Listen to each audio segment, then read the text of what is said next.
Hey everyone, today I'm going to dive into my top picks of the 12 days of OpenAI that we had in December. I've watched the 12 announcements from beginning to end, not missing a single second, and I've selected what are for me the most exciting announcements OpenAI made, and there are some surprises. So there were many announcements made during those 12 days, and to make this information more digestible for you, I split them into 4 distinct categories. Category number 1, Blockbusters. These are the launches you could not ignore. Everyone amplified on LinkedIn, on X, or your favorite social network. And I'm referring obviously to the first day where OpenAI announced its new model, O1, as well as the ChatGPT Pro subscription. On day 3, when Sora was released. And on day 12, where OpenAI caught us off guard and announced already the new model O3 and O3 Mini to be released in Q1 2025. OpenAI started its 12 days of announcement with its O1 model, which has enhanced reasoning capabilities, and it also introduced ChatGPT Pro, which is a $200 a month subscription offering unlimited access to advanced features. So my impressions: O1 looks very interesting. Obviously, every time we got a better model, everyone benefited. I'm wondering whether the reasoning capabilities are that useful in a business context. And when I tested O1 in preview, I was a bit annoyed by the speed of response. It took a lot of time sometimes to provide just regular responses. What we've seen in the announcement is that this problem has mostly been fixed, so the model is now faster. You can use it. I'm just not sure that for most of the tasks we want to outsource to a model like O1 that we need advanced reasoning capabilities every time. Most of what we expect AI to do, especially when we build automation, is more around pattern matching. And for that, 4.0 is already doing a good job. As for ChatGPT Pro, this is definitely overkill for most users. And there, I think that if you don't code or if you don't do advanced research or math, you probably don't need ChatGPT Pro at this point. It's enough to play with O1. Maybe you get a version of O3 in Q1 that will be even performing better, but that does not justify the 10-fold price increase. Second announcement was Sora, and that blew my mind. This is not only a technology that allows you to generate videos from a simple text prompt, you're also able to create different frames. So you have a storyboard where you can generate different frames. Sora is going to take care of harmonizing the content of a frame to match the content of the next frame. You have a lot of editing that is possible just with text, which is insane. What was showcased is a video editing platform, the next generation of video editing with a full suite of tools. And for a launch, everything that was packed in there was already quite impressive. Now, personally, I don't create videos apart from videos when I film myself. I don't have a use for generating AI videos yet, but I can imagine that if you're a creative, that is a tool that you need to test and you need to see for yourself if you want to use it, but this is the future of video generation. And then on day 12, we got O3 and O3 Mini, the next versions of ChatGPT models, pushing the boundaries of what's possible. These models are going one step further when it comes to reasoning capabilities. We're reaching a level in programming where the model is as good as the top programmers in the world.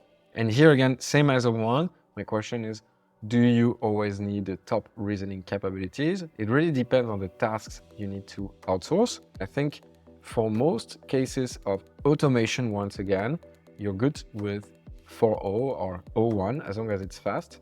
And for pattern matching, you probably don't need to use O3. But very excited to see that we're pushing the boundaries on that aspect. Let's move on now to category number 2, the developer launches. And for that, there were 2 particular days. Day 2, with the introduction of AI reinforcement fine-tuning, and day 9, which was pretty packed. Different announcements. For me, the essentials were that O1 is already available in the API. It was the demo of the real-time API that was mind-blowing.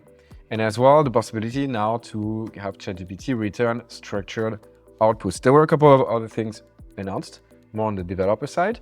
But for me, these are the three highlights, and I'll explain why. So first, with AI reinforcement from fine-tuning, this is aimed at developers, and this is a method that will improve AI models, where you're going to refine their reasoning processes. You're going to use thousands of high-quality tasks and grade the model response with provided reference answers.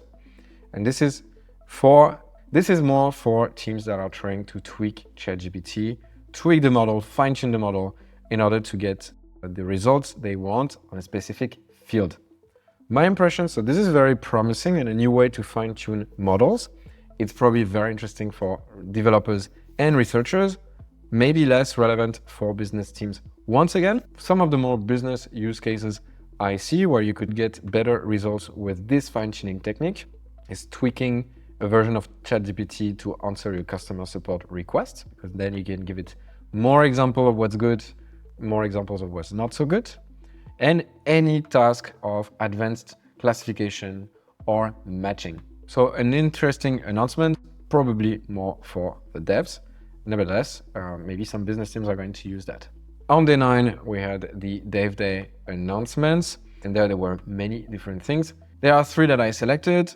First, we have O1 in the API. Almost immediately after announcing O1, their new model, OpenAI announced that O1 would be available in the API. That's very good news because we get then the best models already in the API. Then there was one of the most impressive demos of all the announcements, which is the real-time API. And the name was rightly chosen because the latency achieved in this API is going to unlock so many use cases for voice AI, which is an area of AI that I'm very excited about. And the more the latency is reduced, the faster we get the responses, the more human our interactions with AI will feel. We can check out the demo. So let's actually run the code and see what it looks like. So here's the code, my audio element. I'll refresh the page. Hola, ¿cómo estás? ¿En qué puedo ayudarte hoy? How many days until Christmas? Christmas is on December 25th, and today is December 17th. That means there are 8 days left until Christmas. Always exciting when a demo works. And third one, which if you're building automations, is very exciting, was the announcement of structured outputs, where developers can now define response formats using JSON schemas. If you've built AI workflows in the past, you've probably reached a step at some point where you're trying to force ChatGPT or Claude or other models to output a response in JSON format. So you're able to use that in the next steps. That was so far more art than science with some failure rates. And I'm very excited of this new development because if we're able to define the JSON schema as a parameter, hopefully it's going to guarantee that we'll get reliably always the same JSON structure, meaning automations are not going to break. So very excited about this one. Third category, and for me, the most exciting, the one with the most announcements made, the productivity launches. There were 4. On day 4, we got some improvements over Canvas. On day 6, improvements to voice mode with what was probably for me the most incredible thing I got in my hands this year, the ability to talk to an AI not only through voice mode, but also to have it see what I see. And if you've tested that, if you see the latency, how quick it is to respond, this is just mind-blowing. The day after we got projects, which is a copy of Claude projects. It's literally the same thing that we have with Claude for a while now, but a much needed feature. And finally, also something that is, in my opinion, a game changer and that was a bit overlooked among all those launches is the announcement of work with apps on day 11. So starting with Canvas, which is not a new feature, but one I've been using increasingly because you're collaborating with ChatGPT on documents or on code. First of all, Canvas has become a free feature, so that's a great thing. Everyone can use it now. The majority of the demos were focusing on code, with the big improvement being that you can now run Python code inside Canvas. I guess for everyone that is programming, this is a great addition. The 2 things I think I will use from now on is first the ability to get inline comments from ChatGPT. Imagine you're writing a blog article and you would like to proofread it before publishing. Now you can, inside Canvas, ask ChatGPT to review the copy that you've produced and provide some comments, some improvement suggestions, and so on. So you have AI and human collaboration inside Canvas. And I think that's just the start of what we're going to see in the future of AI copilots that are helping us make the best work. Second addition, which shows that OpenAI is serious about Canvas, is the addition of Canvas to custom GPTs. Now you can enable this feature and have, in a conversation with a custom GPT, creation of a canvas so you can start collaborating on documents. On day 7, OpenAI introduced Projects, which is a folder system to help us organize our conversations. It is basically a feature that Claude from Anthropic had for a while that is now also available with ChatGPT. Some of the key features, so projects function like a folder system. You can customize projects with titles and icons. They allow you to add files to keep related content together. It's very similar to Claude, but on top of that, ChatGPT Project supports actions which Claude projects currently don't have. The feature is currently rolling out to Plus, Pro, and Teams users, and that is definitely something I am already using. Day 6 was the release of video in advanced voice mode, including also Santa voice mode for Christmas, which I hope you played with. This for me was the most impressive demo. Let's take a quick look at the recording. And hit the advanced voice mode icon on the lower right. And then once it connects, I'll share my video. Hey chat, how's it going?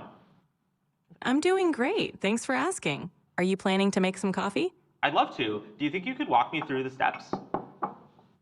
Sure, I'd love to. First, place a filter in the dripper and rinse it with hot water to eliminate any papery taste. This also warms up the dripper and the mug. Great. So then what do I do? Next, you'll add your ground coffee to the filter, usually about 2 tablespoons for every 6 ounces of water. I'm going to start a new conversation, hit the advanced voice mode icon, and then go into this little drop-down menu and hit share screen. I'd like to use it to ask for help in responding to a message. How can I help? So how should I tell Kevin that, kindly, of course, that he shouldn't quit his day job? You could say something like, "Hey Kevin, your Santa outfit is looking festive. Maybe keep practicing your ho ho ho and you'll be ready for the mall in no time." That sounds great. Not only are you able to share what you see with the camera, you can also share your screen. And I think this is going to open up a lot of new ways we can interact with these models. Finally, on day 11, we got work with apps. This announcement was somewhere hidden or not so much discussed. I think this is one of the most exciting releases. This is just the start, but here OpenAI is going one step further in how ChatGPT is going to interact with your computer. If you have the Notion desktop app, you can already test it, connect ChatGPT to your Notion, and have a conversation about the Notion document you are currently working on. And right now, it can only read, but I'm expecting that in the near future, we'll have also the possibility for ChatGPT to perform actions. So this is just a glimpse of what is coming, and having the ChatGPT desktop app is clearly the Trojan horse that OpenAI is planting in order to invade and take control of your computer. Last part, we had the consumer launches with Apple Intelligence on day 5, ChatGPT Search on day 8, and 1-800-ChatGPT, which is a number you can call or you can send WhatsApp messages to. These were, for me, the weakest announcements, but you have to understand, OpenAI wants to become the model of choice for everyone, and these launches are here to grow the number of people that use ChatGPT. For someone who hasn't used ChatGPT yet or hasn't made it a daily companion, give them more opportunities to do that. With Apple Intelligence, obviously, with ChatGPT Search, which I think is an interesting bet, but I don't believe so much in ChatGPT being my default search engine, at least not for now. And finally, 1-800-ChatGPT. I can understand that this is going to make ChatGPT accessible to more people You don't need to sign up. You don't even need a smartphone to use that. And so that's great, but that's really not something that I would need because the functionalities that you get in there are reduced because you have the constraint of sending messages back and forth or just calling. And that concludes this overview of the 12 days of OpenAI edition 2024. I'm not sure they're going to do that every year, but this was fun to watch. What was your favorite announcement of the 12 days? What is the feature that you cannot live without that was released during that time? Let me know in the comments. And if you haven't yet, subscribe to our channel to not miss the next videos.